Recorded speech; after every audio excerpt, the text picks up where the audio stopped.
South Dallas Fair Park Area Plan was created to help guide the future development of South Dallas. The specifics around the area plan include things like expectations on zoning, creating some mixed-use corridors, creating opportunities for residents, new developments, and then more specifically, the area plan was ultimately created to guide authorized hearing, which would ultimately change the entire zoning of South Dallas.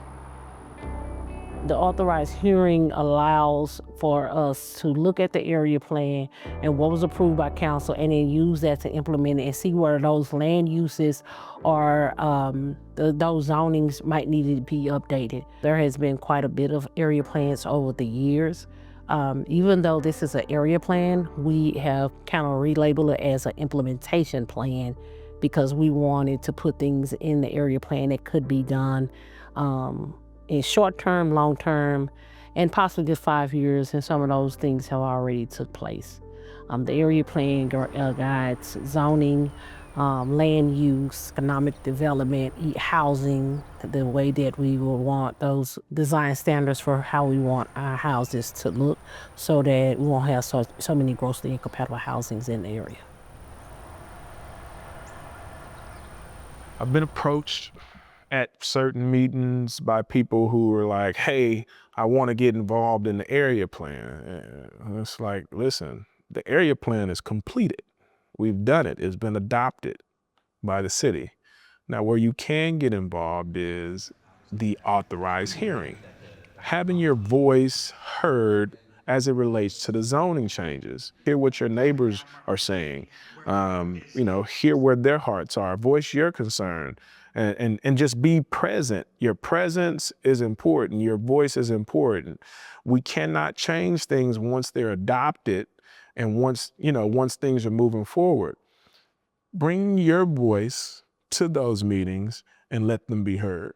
The authorized hearing is a tool that the city uses in order to rezone a specific area of the city. And it's typically multiple properties, and that's why they do it in this fashion.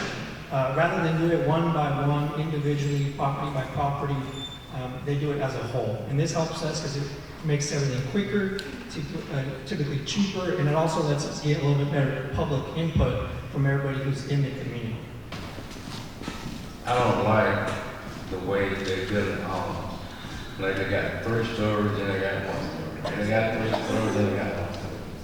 That's not making development nice at all. So I don't know who come up with the idea to do that.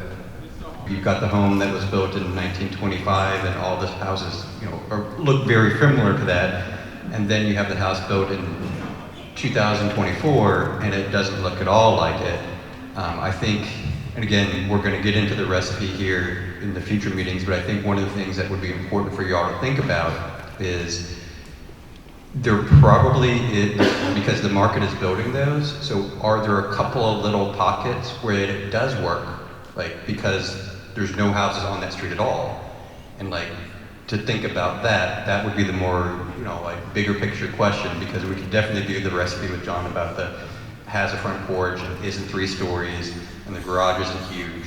100%, we can do 100% that's part of what is in the plan and what John's going to be working on for the zoning. And now, because of the economy, people are having to double up, like 2 working people in a household.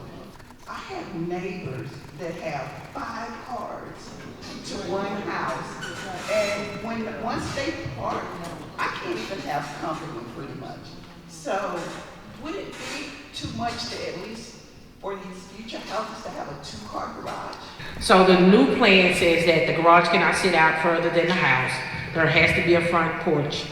Even looking at the driveways, the height of the building roof mate. So those things are going to be a part of design standards that we didn't need them under originally PD 595, but we definitely looked at that. And what happened was somewhere around 2022, some developer found out I have 2 lots. The majority of South Dallas is on 2.5 or maybe 1.5 lots, and so you can't build across lot lines.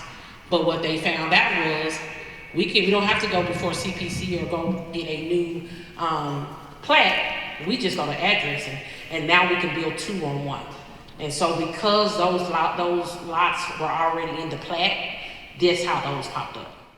Because one of the driving forces during the area plan was, what do you leave South Dallas for on Saturday mornings? And if you leave South Dallas for it, someone else is leaving that. And that means that business could thrive in this neighborhood.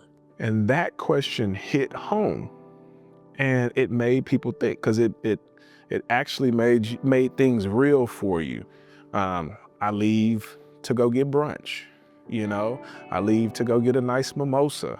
I leave to just go get groceries. You know, those are things that when you think about a thriving community, it should have.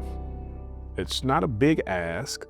It's not something that is so far out of the scope of reality, but for some reason, for far too long, South Dallas has been overlooked. And we haven't had the resources provided to us by the city of Dallas to ensure that those things work. Call out things like reduction of crime, continuing to make housing affordable, while also bringing a mix of income housing to the neighborhood. It is a comprehensive approach to what the built environment of South Dallas could be.